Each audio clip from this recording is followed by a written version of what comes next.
Fantatra ny fampahorinana nataony zely anareo. Makina aloha. Zay ka. Ay fa iza koa. Miatra amizay rehetrarehetra.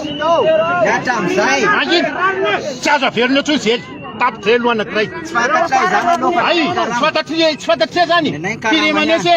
Nenay karama. Faharoa, ny bosonareo dia fantatra fa kely. Miantsika miaraka. Tsy maintsy hampiakatra an'io président. Efa nanome toky izy. Masena.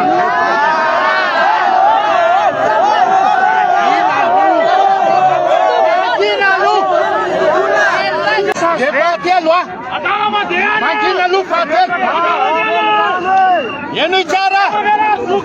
Tsy misy olona afatsinareo eto ah. Étudiant en médecine, jereo sisa. Ay, interne bati zany interne reo. Tanapolo ah. Eno ah.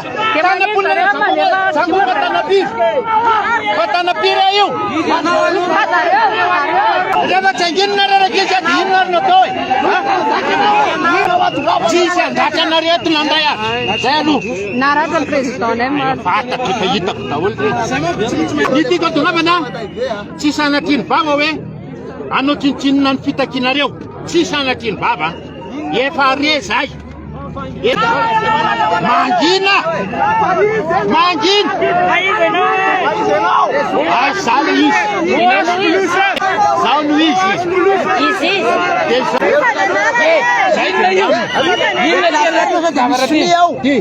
Sonina seka eo aloha. Inona ty sao dia mba dia Ô dia anao avita le sao dia mba dia blocage na vola io. Tsisy.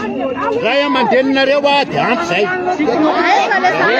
Dia manina hitanao ampanajana be any mandehana ody fa aza mamono Sady ody rehefa tsy eny lisa.